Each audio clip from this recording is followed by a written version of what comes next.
কালি মানে 5:30 বজাত সি বোলে দেউতাকক কৈ পেলাই পথাৰলৈ মই অকণ এইখিলে আৰু ৰেল গেটটোলৈ কৈছে মই ৰেল গেটৰ পৰা অকণ আহোঁগৈ তাৰপিছত দেউতাকে ক'লে যোৱা সেই বুলি কৈ দেউতাক মানে সেই ওচৰতে শ্ৰাদ্ধ এটা আছিলে শ্ৰাদ্ধটোত কিবা মানে টেণ্ট হাউচ আছেতো তেওঁলোকৰ তাতে মানে জেনেৰেটৰটো ষ্টাৰ্ট দিবলৈ গ'ল তাৰপিছতে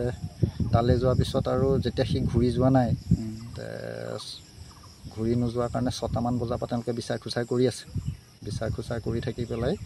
তাৰপিছতে আগ সোধোতে তাকোতে বিচাৰিছে আৰু সি মানে আগতে সেই ঢেকিয়াল চেকিয়ালত তাৰ বন্ধু বান্ধৱ আছে বা জখামহাটো আছে তেনেকুৱা মানে সেইবিলাকৰ ওচৰত গৈছে নেকি দেউতাকে গোটেই বিচাৰি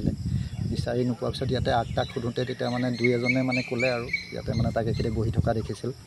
সেই বুলি কোৱাৰ পিছত আহি পেলাই মানে যেতিয়া ইয়াতে কেনেকুৱা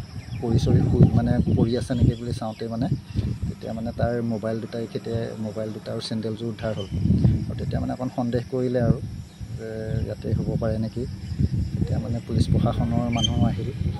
আকৌ আপোনাৰ ফায়াৰ ব্ৰিগেডৰ মানুহ আহিল তেওঁলোকে মানে অলপ চেষ্টা কৰি পেলাই নকৰিলে নাপালে একো নাপাই পেলাই আজি মানে ৰাতিপুৱাৰ পৰা উদ্ধাৰ অভিযান অব্যাহত ৰাখিম বুলি তেওঁলোকে কৈ যোৱাৰ পিছত ৰাতিপুৱা কিন্তু মানে তেওঁলোকতো আৰু ৰাতি শোৱাই নাই এতিয়া পোহৰ হোৱাৰ লগে লগে তেওঁলোক মানে কোনোবা আহি পেলাই ইয়াতে মানে ডেড বডিটো প্ৰত্যক্ষ কৰিছে উপঙি আছিলে ল'ৰাজনৰ নাম দেৱজিৎ বৰা বয়স 22 বছৰ ঘৰ সোণাইগাঁও